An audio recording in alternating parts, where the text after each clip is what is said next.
I need to start with a little disclaimer, which is that when it comes to science, my qualifications are I have 2 GCSEs in science. Give me a wave. Thank you. Oh, thank you. Thank you. I've never had that response before, but if you're doing A-level science, give us a wave. You people really deserve the round of applause. But so if you're doing A-level science, you are scientifically more qualified than I am to give this talk. But I decided I was going to do it anyway, and the reason for that is because I've noticed that it seems to be something that so many of us have questions around. As you can see by a number of people that are in the room, this is a real issue for lots of us. And so I thought what I'd do is I'd just read other people who are smarter than me, and I'd steal their ideas and really share with you what I've discovered. So that's where we're going to go. And one of the first places to begin is really to ask the question, why do we ask this question? You know, this idea that science and God are two opposing forces, and science has disproved Christianity in some way or disproved God. Why is that a question for people? Why is that a question for some of us in this room? And there's lots of answers to that, but one is because of the extent of scientific development over the last however many hundreds of years, thousands of years really, but certainly the kind of pace of scientific advancement has increased dramatically in recent years. Because of that, then what some people say is that the God explanation that was used way back when is just not needed anymore. It's just not credible anymore. So back in the day, maybe before we discovered all the things we've discovered, people would say, oh, look, birds are flying in a particular pattern. That must be an omen. It must be a sign from the gods. Now we know, oh, well, that's just what happens at a particular time of year when birds migrate. People might say, look at this weird stuff that's going on with the weather. That's an act of God, and that's why it's happening. And we would, science tells us now, well, this is what happens when the oceans heat up, and these are the consequences of that. And so initially, people used to explain things by saying that must be God. Now science gives us understanding of the world that we're in, much more so. And so there's a follow-on through that although science cannot explain everything, maybe it's just a matter of time, and the God explanation certainly is no longer needed. So that's one reason why people ask the question. Second reason why people sometimes ask this question is because of all the advancement that's taken place and the technology that's kind of just gone like this, then actually it's just nonsense to believe in God. It's not just that it's not credible as an explanation anymore, it just seems ridiculous. So we're now living in a world where, we've discovered DNA, we've begun to clone things, we've put people on the moon, we've put these probes on Mars, we've landed things on comets, we can do keyhole surgery, we can do heart transplants, we have the supreme expression of technology that is this, the phone.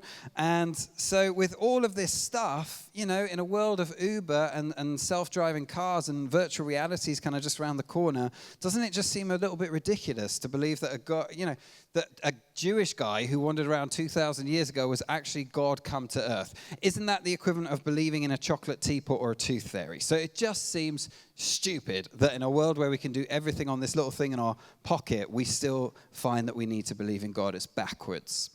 So that's another reason why people ask the question. And I imagine for many of us here in this room, we're coming at it maybe from a slightly different angle. Probably almost all of us, I would have thought, are Christians.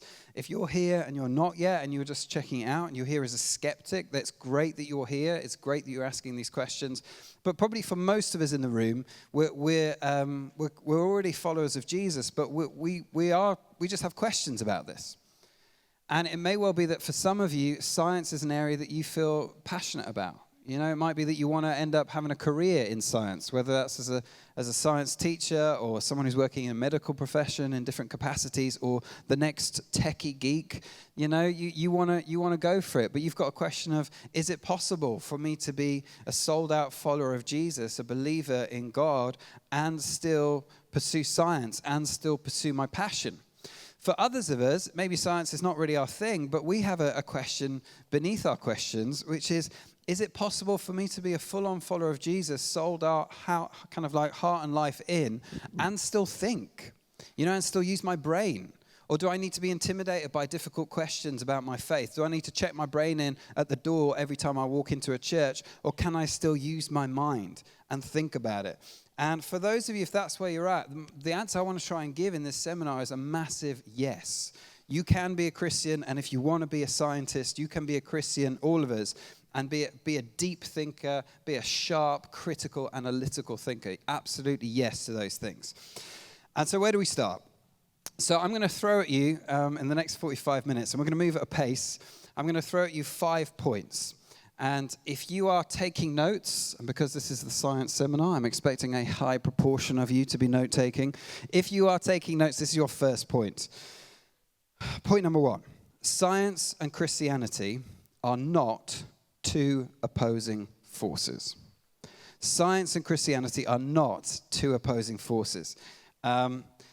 The view that science and Christianity are two opposing forces has been put forward by leading modern atheists, probably the best known of whom is a guy called Richard Dawkins. I don't know if you've come across him in his book, The God Delusion. But Richard Dawkins says this: people like to think that faith and science can live side by side, but I don't think they can. They are deeply opposed. And he paints this picture that faith, belief in God, not necessarily Christianity, but belief in God and science are like two goats that are just butting their heads against each other. They're these two opposing worldviews. You can't be a serious scientist and someone who believes in God. And the first point is a really simple one that I want to make, which is that is not true. That's not true. Science and Christianity are not two opposing forces. And there's lots of ways that I could try and make this case, but I'm just going to do something really simple and point out the fact that throughout history and throughout the world today, there are lots of people who are top of their field scientists and deeply devoted followers of Jesus. And so if we look at history, we can point to all sorts of different people. Let me give you a list of just a few. We could go on for ages on this, but I won't. Here's a few people who throughout the history of science have shaped it massively, but have loved God and known God. One is a guy called Galileo Galilei. It is an awesome name, and I want to name my next child after him. Galileo Galilei, he was a mathematician, an astronomer, a physicist, and he argued that the Earth was not the center of the universe. He's the guy that realized that, the Earth goes around the sun rather than vice versa. And although he was persecuted by the Catholic Church for that, not our finest hour, he was a devout Christian. Second guy, Isaac Newton, probably the greatest scientist of all time. He is the guy that had the apple fall on his head. But he also, as well as making all these scientific discoveries, he also wrote theological books as well, because he was a committed follower of Jesus. And here's a third guy, Louis Pasteur. Don't know if you've come across him in biology, but he's the guy that discovered the process of pasteurization. He revolutionized microbiology. He said, science brings us nearer to God. Now, these people weren't Christians because they lived at a certain point in history. They had a living relationship with God, and yet they shaped the field of science as we know it today. There are people around today also who are top of their field scientists and believers in God. So let me give you just a few examples. There's this guy called the Reverend Dr. John Polkinghorne, who is a British scientist. He was a Cambridge professor of mathematics, and he then became president of Queen's College, Cambridge. Second guy, Sir John Houghton, and he's another British guy. He was the co-chair of this working group called the Intergovernmental Panel on Climate Change, the IPCC. And it was the IPCC that in 2007 shared the Nobel Peace Prize with Al Gore for their work on climate change. There's a third guy, a guy called Francis Collins, who's an American, and he headed up this thing called the Human Genome Project, which was this collaboration of 2,000 scientists. They teamed up together, and their goal was to try and map the human DNA, the human genome, and they did it. And they come up with this thing that's 3 billion letters long, which is a map to our DNA. It would take you 31 years to read those letters aloud. He headed that team up. And in the same year that Richard Dawkins wrote his book, The God Delusion, Francis Collins came out with his own book called The Language of God, in which he tells his story about how he journeyed from atheism towards Christianity. Now, if science and Christianity were two opposing worldviews, what we might expect is that as science advances, as technology advances, the number of believers who are scientists would decrease. But all the evidence suggests that that is not happening. So there was a survey that was done in 1918 that asked the question to the scientific community: do you believe in a God who actively communicates with humanity? Now, that's not the same thing as saying, are you a Christian? But do you believe in God who actively communicates with humanity? In 1918, 40% of the people asked said yes. 40% of the people asked said no, and 20% of those asked said, I don't know. Then this survey was done in 1997, so a whole load of time later. Think of all the scientific advancements that happened in that sort of 80-year period. Same survey was done 1997, and it was recorded in the scientific journal called Nature. And when they asked it in 1997, again, if these are two opposing worldviews, you would think as science advances, the number of believing scientists would decrease. When they did it again, what they found is 40% of people said, yes, I believe in a God who actively communicates with humanity. 40% said no, and 20% said, we're not sure. It was the same. And the point I'm making is not this proves Christianity, ta-da. That's not what I'm saying. What I'm saying is, what it does make very clear, I think, is that it's very possible to be a top of your game, top of your field thinker and scientist, and be a believer. And this idea that they're two opposing forces, science versus God, is set up for us by some atheists, but actually not even all atheists would acknowledge that that makes sense as an approach. So there's another guy, Stephen Jay Gould, who was a Harvard scientist. He was an evolutionist, and he was himself an atheist. And he says this: either half my colleagues are enormously stupid, or else the science of Darwinism is fully compatible with conventional religious beliefs and equally compatible with atheism. And so I could also give you a list of top of their field atheists. Absolutely right. But the point I'm making is many people today and throughout history have said that science doesn't lead them away from God, it leads them towards him. That's the first point. Here's the second point, all you note takers out there. The importance of Jesus Christ. The importance of Jesus Christ. Now, the reason that I've put this in is because whenever we talk about science and Christianity, it is typical that we end up wandering off into texts like Genesis and creation and evolution, and we are going to get to that in a little while. But actually, if you want to have, and this is really important, if you want to have a firm foundation for your faith, like a solid rock that you're standing on, it's the person of Jesus. It's Jesus.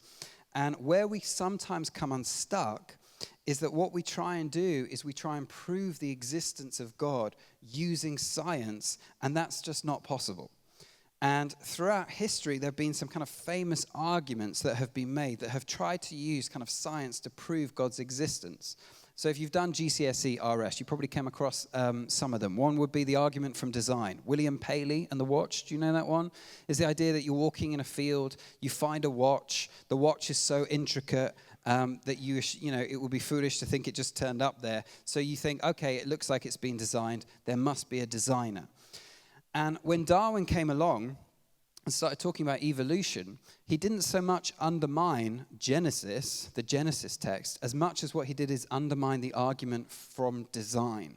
Because what he presented was an alternative way that the world could have come about. And so what that means is, if you've put all your eggs in, like the basis for my faith is the argument for design, if you put all your eggs in that basket and then someone comes along and starts to question it really rightly, then you're going to find yourself coming unstuck. So where you want to put your eggs, so to speak, is in the person of Jesus. He's the foundation. And so if you ask me, why are you a Christian, Andy? My answer to you will be, I'm a Christian. I believe that there is a God because I believe he's revealed himself to me in the person of Jesus. So Jesus is right at the center. So I know there's a God because I believe he became a human being and he moved around among us, not because I can scientifically prove him. So think about it like this. Some years ago, there was a space race between the Americans and the Russians. Before they were racing to get on the moon, they were racing to just get a person into space and back down again. And the Russians won it. So they got a bloke up there into space, and then they brought him back down.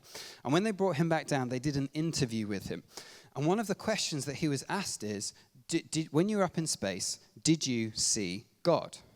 And his response was, no. And so this was hailed as proof that God did not exist. A little while later, the Americans managed to get a person up into space and back down again. So when he came back down, he also was interviewed. And he was asked the same question. When you were up in space, did you see God?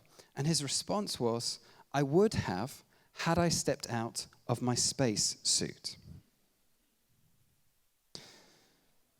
Took some of you a little while with that one. That's true. That's true. They had that, right? And C.S. Lewis was around at the time, and he was commenting on these events. And he said, expecting to go up into space in a spaceship and then see God is like expecting someone in a play, some character in a play, to go up onto the top floor of the castle and see the author of the play. Let me put it in a modern version. It's like expecting Harry Potter to wander up to the top floor of Hogwarts in the story and bump into J.K. Rowling.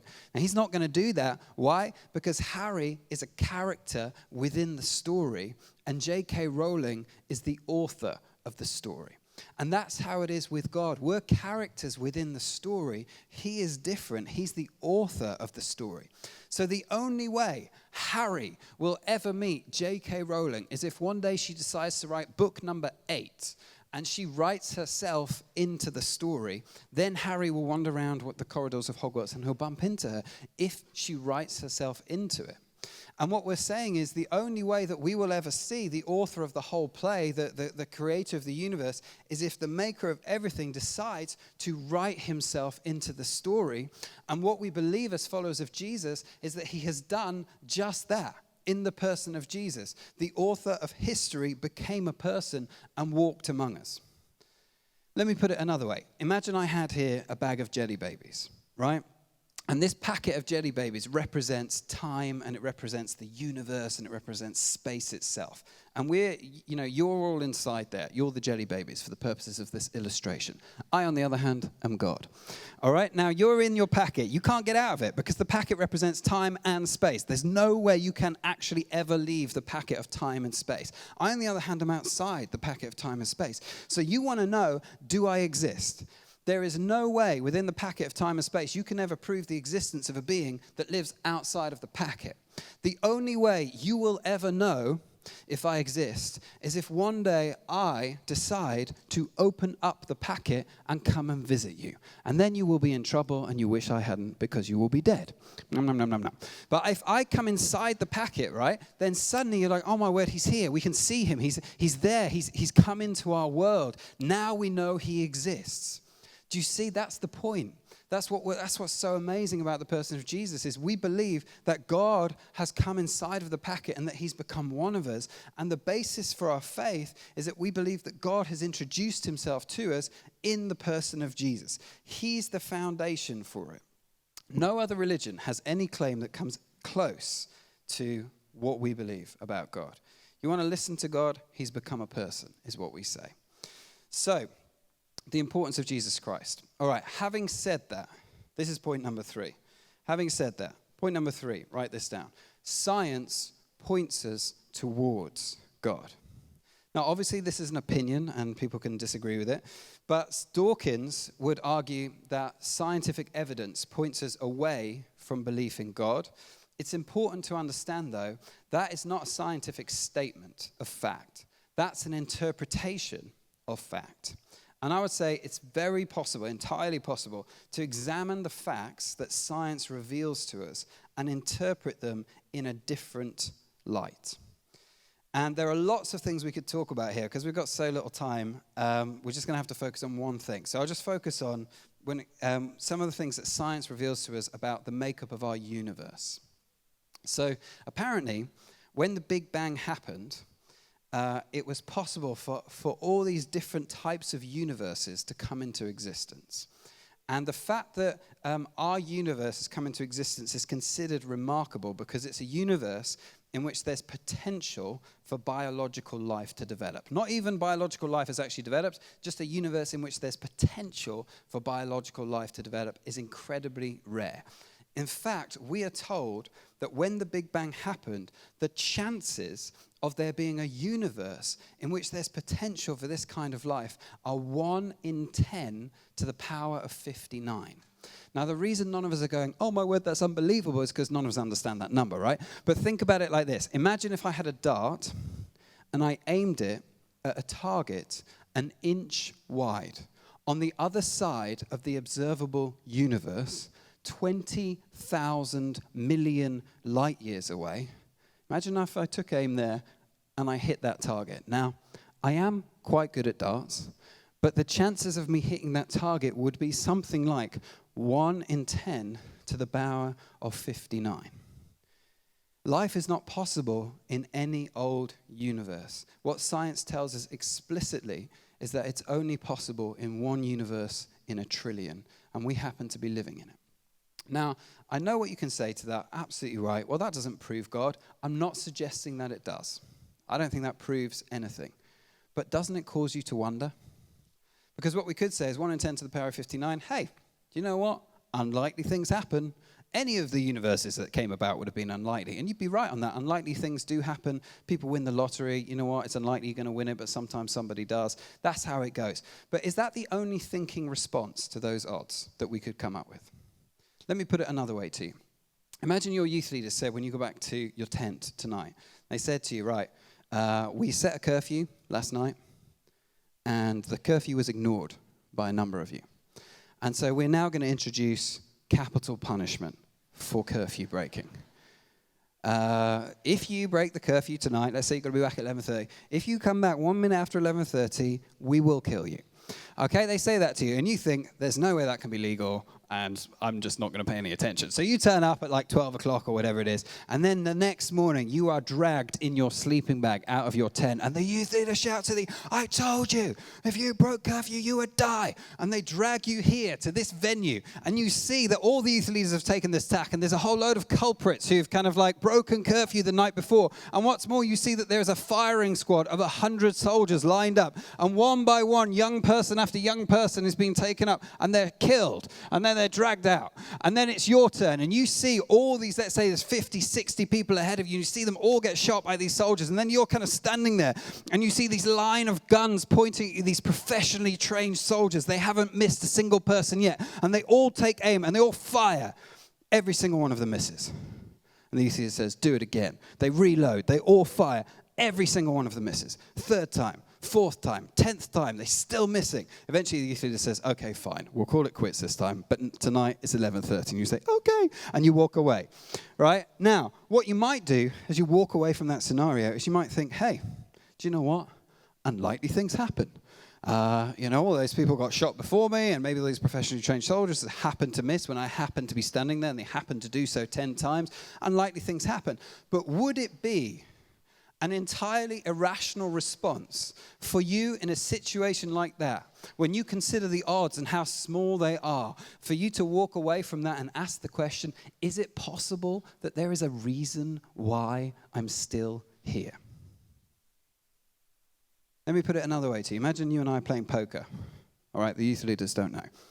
And we play 100,000 games of poker. And every time we play, I'm dealing. And every time I deal, I get 4 aces. Now, you might think, hey, unlikely things happen. You know what? Somewhere in the universe, someone's going to be playing poker 100,000 times in a row, and they're going to get 4 aces. That's just one of those things. So it's going to happen somewhere. But would it be an entirely irrational response when you consider the odds against that happening for you to say, is it possible that somebody has rigged the game? And what I would put to you, and we've only had a small time to look at some of this evidence, but what I would put to you is that it's entirely rational for us to look at the evidence for our being here and how small and unlikely it is, and say, as a consequence, we reckon somebody's rigged the game. Point number 4, just a question. Has science disproved God? Has it actively disproved him? It's all very well to say, maybe science points us towards God, maybe it suggests the existence of a creator, of a maker, but hasn't it actually directly disproved things that the Bible describes?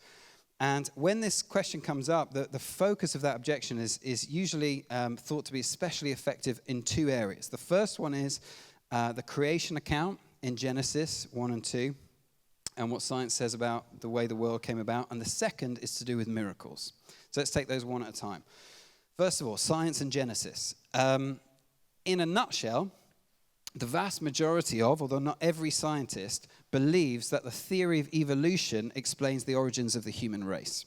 And the theory is that more complex life forms develop from less complex life forms over a period of a long time through a process called natural selection, which is the triumph of the strong over the weak, and that takes place over a period of millions of years.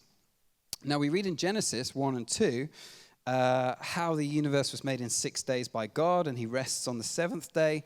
He makes Adam from dust. He makes Eve from Adam's rib. And if we take Genesis literally, then the dating of the universe is 6,000 years old. Science would date the universe to 13.7 billion years old. So there's a tiny discrepancy between those two numbers. And we can think, okay, those seem like very different theories. How do we try and resolve that as Christians? How do we try and resolve that? And the truth is, Christians have different approaches. So there's no one approach to how you resolve that tension.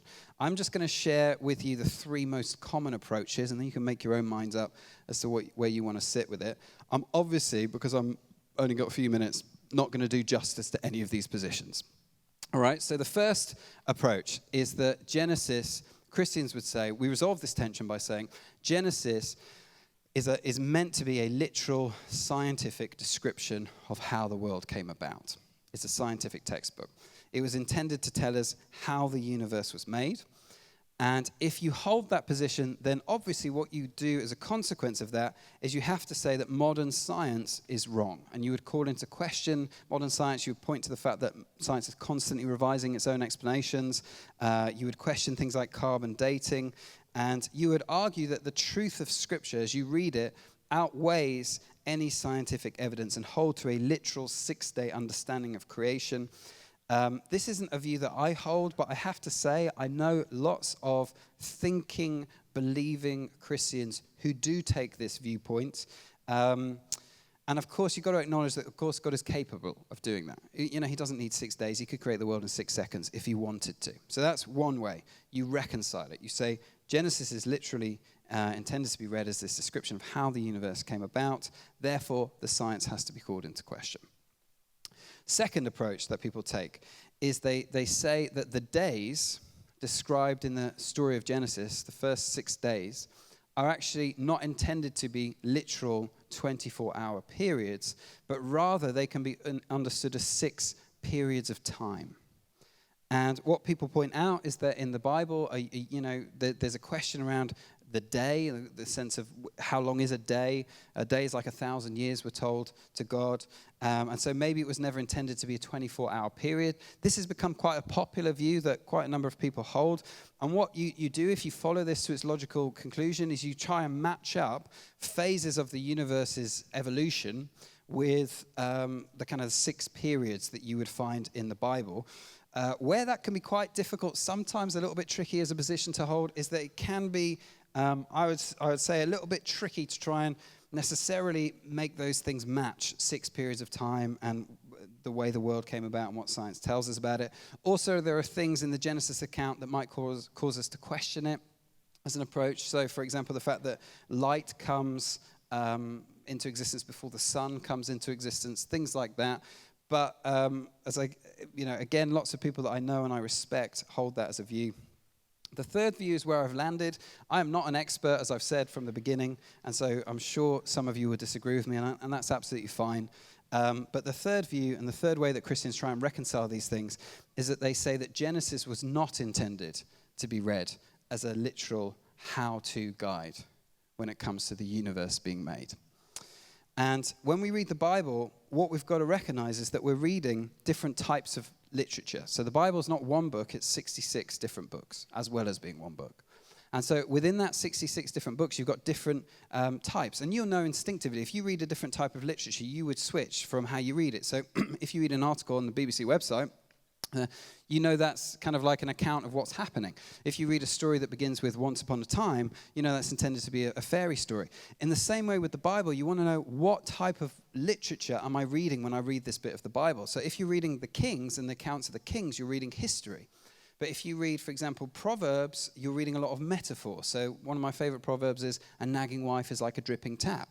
Now, you know instinctively when the guy says that, he's not saying my wife is made of metal, and when I turn her head, water comes out. That's not what he's saying. He's saying she's really annoying me. And so it's like, it's metaphor. So that you automatically adjust, right? Where it becomes tricky is where it's not totally clear. Is it meant to be metaphor? Is it meant to be poetry? Or is it meant to be literal? And there are some parts of the Bible where it's a bit gray. Genesis, the early chapters of Genesis is one of those areas where people disagree, and it does seem a little bit grey. Where I've landed, and I've landed here because of my study of Genesis, not because of my study of science, is that Genesis was intended to be poetry. It was intended to be communicating truth. Don't hear me wrong. It communicates profound truth. It tells us that God made us. It tells us that we're made in his image. It tells us that he made a world that's delicious and beautiful and more wonderful than he ever needed to. So it tells us profound truth, but it was never intended to be a literal description of how he makes everything. Now, there are flaws to that approach. Probably the primary strength of it is that it allows you to believe in the truth of Genesis and at the same time look to science to explain how the universe came about. Genesis tells us why. Science can help us understand the how. So those are some ways of reconciling that tension. We're going to have to move on. Science and miracles. This argument is, we just look at this briefly, is basically, people say miracles are scientifically impossible. The Bible talks about miracles and describes miracles. Therefore, the Bible is wrong, right? That's the argument. And I think we want to be sympathetic to people who find it difficult to believe in miracles, because lots of us who are Christians find it difficult to believe in miracles too, so we can probably cut them some slack. But how would we approach that? First of all, we would say, yes, that's right. Miracles are scientifically impossible. Miracles go against the laws of nature. But the point is, for us, we don't see them as natural. We see them as supernatural. So we don't think these are scientifically impossible. What we're saying is we believe that God is intervening and he's doing the impossible. And so the real question becomes not whether miracles happen, it becomes, does God exist? Because if God exists, then he can do miracles and all bets are off. But if he doesn't exist, then okay, fair enough. There's no supernatural world and these things can't take place. Secondly, what people will often say is, in the Bible, you know what? Back in Bible times, they didn't understand the things that we understand now. And so they were more gullible and they would be more taken in by stuff, and then maybe they'd be more impressed by things than we would be today. And perhaps there's a grain of truth in that. I'm not so sure. They did not have Uber and Google Maps back in Bible times, that's right. But they did understand that people who were blind did not suddenly start seeing again when you said see to them. They did know that people who had leprosy did not suddenly not have leprosy anymore when someone said, be clean. And they did understand that people who had died 3 days previously and been put in a grave did not come back to life and wander around again. So they did know that. And yet the people that give us the eyewitness accounts of the Gospels, and that's a whole other seminar about how reliable the Gospels are. But the people who give us the eyewitness accounts of the Gospels, they were willing to be put to death to testify to the fact that they saw these things take place. Third thing we would say is, where it becomes interesting for us as Christians, is that for us, the question is not so much, do miracles happen today because we believe that they do? The real question is, why? Why? You know, if I could do crazy miracles, do you know what I would use it for? To impress everybody. One of the things that staggers me about Jesus is he does all these amazing miracles for people. And then do you know what? Almost always he says to them afterwards, shh. Don't tell anyone that I've just healed you of this incurable disease. Like he says, shh, I would be like, let's tell the world, man. Let's go viral. We want to get this out there. Jesus keeps it quiet. The reason he does that, well, it's complicated, but I think a big part of it is because he cares about them. He's not interested in impressing people. And so miracles, they are a challenge to our minds, but they're much more than that. They're a promise to our hearts of the type of God that we believe in, the way that he wants to work. Before we move on from this, final point I'll say under this little section is it's really, really important to get. Science will never be enough. Science is helpful, but it's not helpful enough. And so, although it can answer a lot of things, it can never answer all the cries of the human heart. So there are some questions that just will never be answered in a laboratory. Let me give you an example. The scientific definition of a kiss is a mutual exchange of microbes and carbon dioxide. Now, I am no expert, but let me tell you something. If you grab somebody in basement later and say, hey, baby, let's mutually exchange microbes and carbon dioxide, nothing's going to happen, apart from they're going to walk away from you.